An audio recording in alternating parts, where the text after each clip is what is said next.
And now we have arrived to episode 3 of the Italian Wars by Kings and Generals.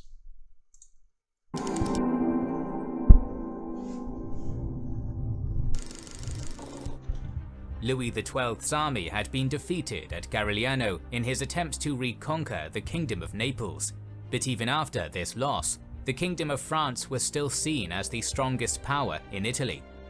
One state that hoped to capitalize on this strength was Venice, who with its slow and meticulous expansion into the Italian mainland, became an objective for both foes and allies, as alliances began to shift in the chaotic political chessboard of Italy.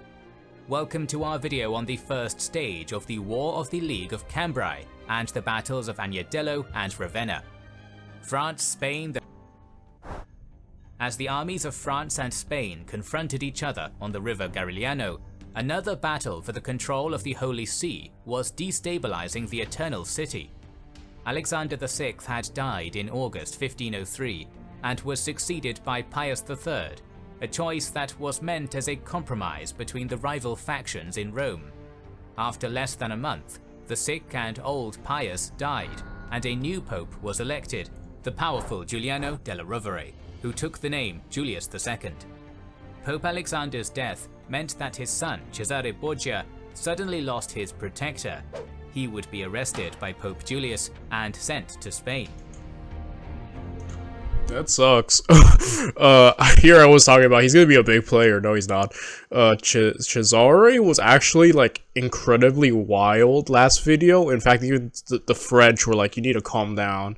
Like I thought he was gonna like start be a complete wild card and like start messing things up, but nah, he's gone. Huh. Arrested by Pope Julius and sent to Spain. Venice had not been much involved in Italian politics following Louis's conquest of Milan, as they were defending against the Ottomans, solicited to raid Italy by the Prior Duke of Milan, Ludovico. After 3 years of war against the Sublime Porte, the Venetians took advantage of the power vacuum that emerged after the fall of the Borgias, expanding their territory. The new pope was an energetic and dominant figure, and after ascending to the throne, he proposed a plan to Venice to expel the French out of Lombardy. However, the Republic decided to profit from Louis's defeat at Garigliano and the weakness of the papal military. Julius vehemently protested the annexations in Romagna and spent 2 years assembling an army. In 1506, he occupied Perugia and Bologna to block the Venetian expansion. He also negotiated with the major powers of Europe. The talks culminated with the Treaty of Blois in 1504 between Louis of France and Philip von Habsburg, where it was decided that the Venetian mainland would be divided between the two. Louis, following It's so funny to just see the Pope so involved in like leading armies and just like getting everyone to like jump their enemies. Like the Pope has done this already in this series. Like, alright, I'm gonna negotiate with you guys, take out this guy. Like I don't know why, it's just hilarious to me. And everyone's like, alright. I find that hilarious. the defeat at Garigliano, also struggled with problems in northern Italy. He had to deal with disgruntled Swiss mercenaries, who following the Battle of Novara had occupied the city Bellinzona and now created problems for the French army. He was forced to relinquish Bellinzona as a form of payment to stop them raiding Lombardy, while other Swiss attempts to occupy more territory were repelled. In Spain, the political situation changed in 1504 with the death of Isabella of Castile, which left Ferdinand as the governor of Castile. In spring 1506, their daughter Juana and her husband Philip Habsburg entered Castile to take control of the kingdom, but the latter died in September. Ferdinand, in the meantime, had travelled to Naples to take better control of the kingdom, reforming the local army, removing Gonzalo de Cordoba from the position of viceroy, and pardoning many barons who had been loyal to France. Ferdinand and Louis met at Savona in June 1507, where they laid the groundworks for a coalition against Venice. Louis wanted to retake the lands that had once belonged to the Duchy of Lombardy, and punish Venice for their lack of help against the Swiss, while Ferdinand wished to regain control over coastal cities in Puglia. It was planned that Maximilian of Habsburg would also join this coalition. Alright, this hurt Maximilian's pride, and he instead prepared an army of his own to reach Rome and be crowned Holy Roman Emperor, but he was soundly defeated, and Venice expanded their territory at the expense of the Habsburg. On the 10th of December 1508, the states hostile to Venice created the League of Cambrai, with the official goal of expelling the Ottoman Turks out of Europe.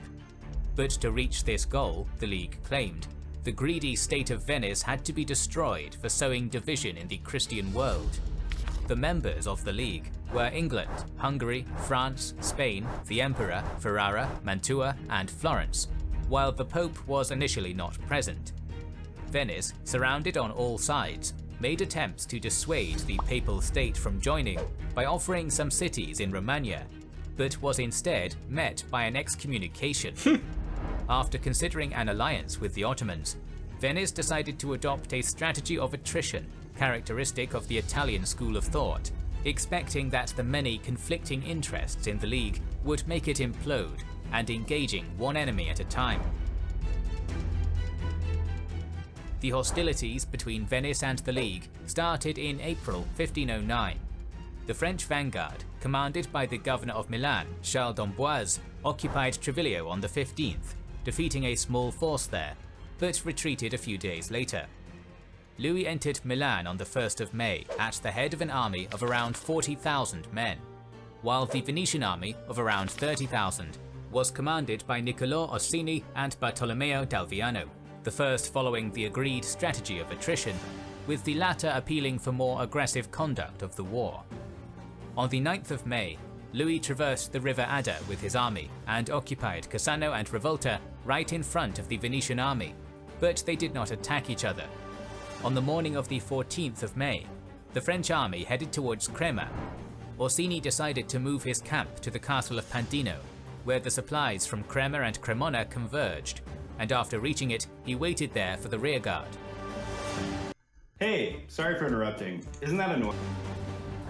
The rearguard, composed mainly of infantry and a few cannons, was attacked south of Agnadello by the French vanguard of Swiss infantry, artillery, and heavy cavalry at around 1 o'clock, under a light rainfall. The Venetians retreated behind a dried-up riverbed, from where they repelled the assaults of the enemy cavalry first and pikemen later. The difficult terrain, composed of vineyards and muddy terrain up the slopes, made it difficult for the heavily armoured enemies to assault their positions. Delviano, who commanded the rearguard, was at Pandino and asked Niccolò Orsini for reinforcements, but he was ordered to only cover the retreat of his men. When Delviano arrived at the battlefield, he discovered that part of the infantry, not wanting to suffer the enemy bombardment, had jumped over the riverbed and charged the cannons. The French cavalry attacked their sides, cutting through the Venetian formation, but they themselves were charged by Delviano's men-at-arms, routing the enemy horsemen. While more units of the French and Venetian army arrived, the Umbrian commander saw an opportunity to attack the centre where the king himself was placed and ordered a charge. However, reinforcements blocked Delviano's advance, turning the tide of the battle. Orsini would not send any more relief forces to the Venetian infantry, mainly composed of peasant militia, which was inexorably cut down or fled. The French cavalry, now reorganized, surrounded Delviano and his men and forced their surrender after 3 hours of battle. That was quite a back and forth there. For a second there, it almost seemed like the, Venetians could have almost like pulled off a somewhat of a victory, so that was amazing. I have to say, Venice, it's funny just where we keep going with this series. I really love how I don't know what the heck's going on or what to expect. Like I said, I've never done much research on the Italian wars, so I just find it hilarious seeing just the twist and turns it goes. Now suddenly everyone has united in a coalition against Venice. I don't know why, I just find that hilarious. Like, it's just it keeps going, to places I don't know. I don't know what to expect, and I really love that, I'm learning so much from this. The Venetians lost most of their rearguard, around a quarter of their infantry units, and about 30 cannons. While the defeat was not total for the Venetians, the morale hit taken by the army was significant, and Orsini lost a third of his men to desertion as he retreated all the way back to Mestre. Louis, who had suffered only light casualties, swiftly took control of the cities once held by the Dukes of Milan, all of them opening their doors at the sight of the French army. Cremona, Crema, Treviglio, Brescia, and Bergamo were occupied as agreed with the other members of the League, and the king waited at Veneto's border for his allies, sacking Peschiera. Following the battle at Agnadello, Duke of Ferrara, Alfonso d'Este, quickly took control of the Polesine and Rovigo, and the papal forces under Gonzaga conquered Assola and Lonato. Venice decided to cut its losses and ordered their officials in Romagna and Apulia to leave, so when the papal and Spanish armies reached their designated territories, they surrendered. This took away the reason for the Pope and Spain to continue the conflict, alleviating the pressure from the south, but Venetian attention quickly turned north. At the beginning of June, the imperial army entered Italy and overran most of Friuli. The Venetians withdrew their garrisons from the other cities in Veneto, while Verona, Vicenza, Padua, Feltre, and Belluno surrendered to the emperor, assuming they would enjoy the same privileges as the free imperial cities. Only Treviso remained loyal and was besieged by the Imperials, but an unexpected hand came to help Venice. The rural population of the Republic's landholdings, harassed by the occupying forces and worried to lose influence to the oligarchies in the cities, rebelled in favor of the Republic. Bands of peasants roamed the countryside, attacking smaller detachments of enemy forces, and offered intel on army movements. Having reorganized his forces, Orsini managed to enter Padua on the 7th of July with the help... Okay, yeah, because Venice was getting wrecked. Look at how much territory they lost. But again, like, it kind of reminds me of the Spanish situation of Napoleon, the Peninsula War, where, the Spanish citizens really helped turn it around, giving intel about where the French were, etc. So it seems like it kind of reminds me of that now that the people, not just the army, have gotten involved in this conflict, that I'm wondering if Venice could somehow pull off a miraculous victory. That would be amazing. That would be a great comeback,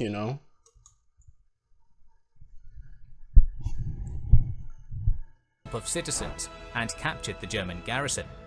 This was followed soon after by the capture of Francesco Gonzaga, while the Habsburg continued to have problems in Friuli.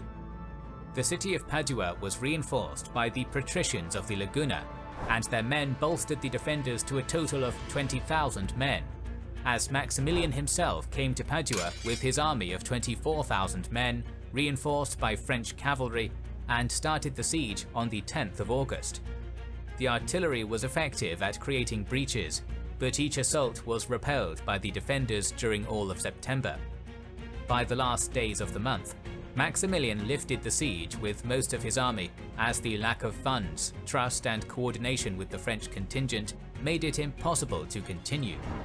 Venice jumped on the opportunity and retook control of Vicenza, but French contingents stopped any attempt against Verona. On the 22nd of December, a Venetian fleet that had harassed the Ferrarese riverbanks on the Po was bombarded by the precise artillery of Alfonso d'Este at Polesella. The loss of a number of vessels forced the Venetian to give up any pretense of influence in Ferrara, paving the way for an agreement with the Pope. Julius had by that point reached his objectives by imposing papal control on Umbria, Emilia, and Romagna, including Ravenna and Cervia, and was now worried about the powerful French state in Lombardy. It was no secret that Louis had planned to substitute the stubborn Pope with his minister, Cardinal d'Amboise, and so on the 24th of February 1510, the Pope signed a separate peace with Venice, revoking the excommunication. After the success that followed the siege of Padua, the Venetian Republic procured some much-needed breathing room, as the Yeah, certainly. Like, again, once again, the constant power. Yeah, these guys might be working with each other, but as we've been seeing, there's so much conflict in that, especially with the French. Like, you know, they'll be allies 1 second and then go back to fearing and then forming new, you know, alliances and whatnot. Like, it's all over the place, man. Yo, Venice is holding on. They're troopers. I gotta give it to them. invading armies returned to their bases in Lombardy and Verona for the winter. In May of 1510, the operations in Veneto picked up steam again. A French army, commanded by Chaumont, governor of Milan, advanced with the army of the Duke of Ferrara into the Polesine and retook Monselice, while another army commanded by the Imperial Rudolf von Anhalt with numerous French troops retook Vicenza and the cities at the foothills of the Alps. The Venetians, now commanded by Gianpaolo Baglioni, retreated to their defensive positions at Padua and Treviso, where they stalled their enemies. However, once again, mistrust between the leaders of the League, contrasting interests, fear of the other becoming too powerful, and the passive resistance of the population stopped the operations. The French army retreated to Lombardy after the death of Cardinal d'Amboise to respond to military actions from the Pope against them, whereas the imperial contingent was pressured back to Verona and in the autumn would mostly dissolve. The Venetians retook most of their lost territory, returning to the status quo of the previous winter. Having full control of Romagna, the Pope was now more worried about expelling the French out of Italy. Too powerful had the French king grown, and this had to stop. The first step was to attack Alfonso d'Este, a long-time ally of the French, with whom the Pope had frictions over salt production in the area. Furthermore, the d'Este family also held the city of Ferrara, officially a papal fief, and territory the Pope wanted to rule. In the summer, the papal army attacked Ferrara on the pretense of trade conflict and occupied Modena, the second city of the duchy, while Julius indirectly attempted to subtract Milan and Genoa from the French. He had the Prince Bishop of Sion, Matthias Schinner, petition the Swiss Diet to send an army to aid him against Alfonso d'Este, which would pass through Lombardy and attack the French. As they descended the Alps, the French army followed them, making it impossible to forage, forcing the Swiss to return to their mountains. In September, the 80-year-old Pope moved to Bologna to oversee his army, reinforced by Venetian and Spanish Yeah, troops. this guy's a warrior pope. Like, that's a very operative title to give him. He is holding it down, man. And yeah, he's super active, which I'm just entertained. I'm really liking and entertained by, you know, his place in all this during this video, how he's just making things happen, constantly kind of throwing a wrench into certain alliances and places and just helping create this more chaotic feel. I don't know, man. He's like 80? Dang. Very, very, very just impressive. While the French forces unsuccessfully attempted to conquer Bologna. The Pope counterattacked in the winter by taking Concordia and Mirandola, ruled by the Francophile Pico family, but when he tried to attack Ferrara, he was blocked by a French army. The following spring commenced by holding peace talks that did not come to fruition. Julius gave Modena to an imperial envoy to shield his position from French and imperial attacks, but the French army retook Concordia, and factions in Bologna rebelled, forcing the papal Venetian army to escape to Ravenna. On the retreat, the Allied army took some losses from the pursuing enemy cavalry, increasing the frictions among the leadership of the army that led to the assassination of one of the papal commanders.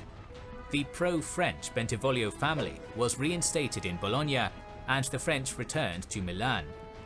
Papal involvement in military and political matters was not unusual for the Italian princes, but it was for the European kings, who considered the Pope to be on a higher spiritual level. For some years, the monarchs of Europe had alluded to the possibility of holding a meeting to reform the Catholic Church. Yeah, like, I guess the Pope being involved in Italy, they're used to it, but like everyone else, especially in this, you know, Catholic slash Christian world, must be like, yo, why is the Pope fighting? Could you imagine nowadays, like, the freaking Pope fighting against your nation? Like, that must be like, yo, it's like God against me? Like, I imagine it would, like, that would come up once, like, the thought, like, like, it's almost like fighting against God's deputy, and it's, I don't know, I just imagine that would be so, like, weird. Such a weird position to think about, like, how do I approach this, like, you know? As Julius's abundant use of both spiritual influence and military weapons opened him to attacks on an ecclesiastical plane. After having the French Church declare itself autonomous from the Pope, in September 1511, Louis had a group of French-friendly cardinals call a council in Pisa to reform the Church, with the not-so-subtle goal to have the Pope removed from his position. Julius managed to rally support from the Italian and Spanish cardinals, and in April 1512 he called the Fifth Lateran Council, stripping the one in Pisa of any legitimacy. On the political side, in October 1511, Julius organized the formation of a Holy League with Venice, Spain and England. The Pope also reached an agreement with the Swiss Confederacy, mediated by Schinner, obtaining access to their formidable mercenaries for the coming conflict, and also hiring them as his guard. The Swiss Guard still serves the popes, and you can learn more about it from our video in the right. Holy crap, that's amazing. Dude, this Pope is getting stuff done, man. He is just forming coalitions, alliances, like, this is amazing. What the heck? I suppose that's what happens when you try to have a theology battle with the Pope, or you mess with the Pope, right? It comes back to bite you. I mean, even Napoleon couldn't mess with religion, you know? And he tried. Like, Napoleon beefed with the popes in his time. Like, man.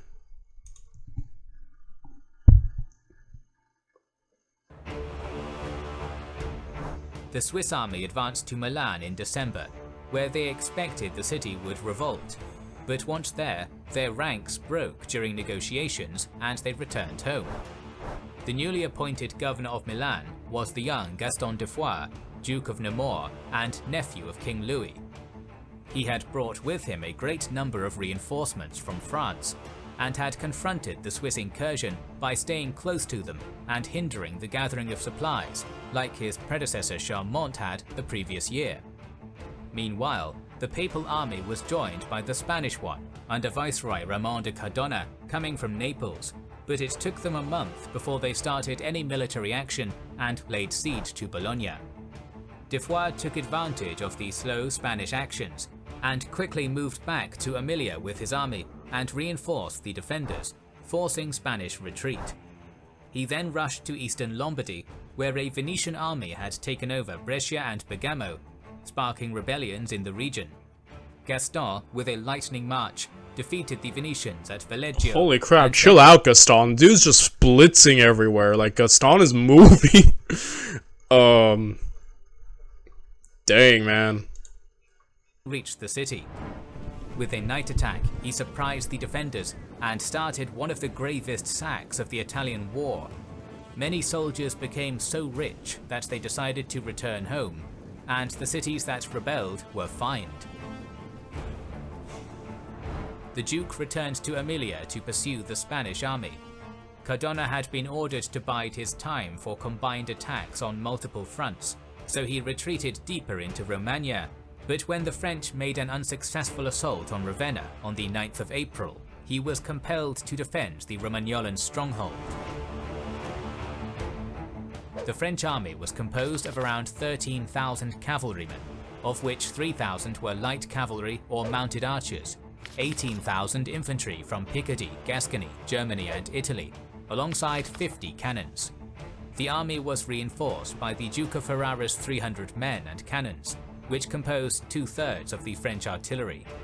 the combined Spanish Papal Army was composed of 8,000 cavalry, 13,000 infantry, and 24 cannons.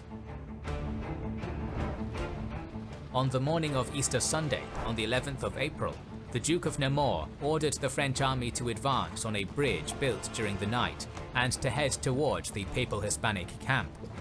The League had fortified the camp, excavating a trench perpendicular to the river Ronco, which then bowed towards it and bladed carts with arquebuses that had been placed to protect the infantry. The Spanish were set up in 3 lines, with the heavy cavalry on the left, with artillery in front and infantry to the right, while the light cavalry was placed behind, covering the right flank. The French placed their heavy cavalry on the left, infantry in the center, and light cavalry on the right in a half-crescent formation. So who's gonna win this battle? That's what I'm thinking of. Okay, so the Spanish are all kind of grouped together. Their backs are to the river, which I've covered before is never an advantageous position to be in, because most of the time when your back's to the river, I've seen armies lose and then have problems with that. So I don't think it's ever optimal to fight with a body of water behind you, regardless if it's shallow or not. But, you know, so I'm assuming that the French would probably have to use their artillery to, like, bombard, right, the Spanish right here, which would be easier. And then I'm assuming they would just go and attack once they find openings or once their artillery softens up the enemy. But then it's like a frontal assault. They would have to really... The Spanish seem like they have to have the defensive position, right? They have to be on the defense on this one. And from then on, I don't know. I guess if it's... depends. I think it's the artillery that I'm thinking about a lot. And if the French could use that to their advantage, could probably pull off a win right here. Let's find out, shall we? The French army stopped in front of the Spanish line, waiting for the artillery bombardment to dislodge their adversaries from their positions. The Duke of Ferrara moved a number of his field artillery pieces to the far left of the French line, while D'Alegre moved 2 pieces to the opposite side of the river, from where he rained fire upon the exposed Spanish positions for 2 hours. Caught in the crossfire, the infantry managed to partially cover themselves by laying on the ground, hoping to weather the storm and hold their defensible positions.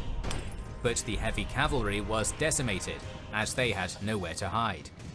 Fabrizio Colonna, commander of the Papal Cavalry, after his requests to attack were ignored, decided to charge the enemy men-at-arms, as the fire drove him out from his position. As he did that, the Spanish infantry commander Navarro, who had wanted to sacrifice the cavalry in favor of his infantry, was approached by the French and German infantry contingents. They came under fire of the arquebuses on the carts, jumped the ruined defences, and entered into a fierce melee, whilst the Spanish light cavalry rallied out to silence the Ferrarese cannons. The Spanish men-at-arms were less disciplined and organised than their French counterparts, and had suffered more casualties following the bombardment, so they were no match for the gendarmes that quickly surrounded and captured them. Meanwhile, on the other side of the battlefield, the French light cavalry routed their Spanish opposition. During the fight, the Ferrarese cannons continued to fire, mauling soldiers on both sides. When the Duke Alfonso d'Este was informed about this by a subordinate, he ordered enthusiastically to not stop firing, saying, "Fire wherever you want and without worry, my bombardiers, as you can't make mistake, because they are all enemies." The Spanish infantry held out against German Landsknecht. Dang, I wonder if that's gonna create friction later. But, dang, like I said at the beginning, it's the artillery that caught my attention. Like, without artillery in play, I think the Spanish could have held a great defensive position. But, again, due to the artillery barrage, and then them just breaking out trying to fight, yeah, it's just like, things are not going well so far for the Spanish. Them back, while the Italians did the same against the Gascons, but they were soon charged and flanked by the French cavalry. The majority of the League's second line was forced to surrender, as was the Spanish cavalry riding to help with Colonna. The Spanish rearguard and the viceroy had by then retreated. When a contingent of Spanish infantry was retreating in good order, the Duke of Nemours charged against them, but was caught alone amid the Spanish line, where he was unsaddled and killed. Yeah, killing Gaston was good, because Gaston was, like, beyond aggressive and kind of a very formidable presence, so I think killing him was a good thing. But man, they got wrecked there.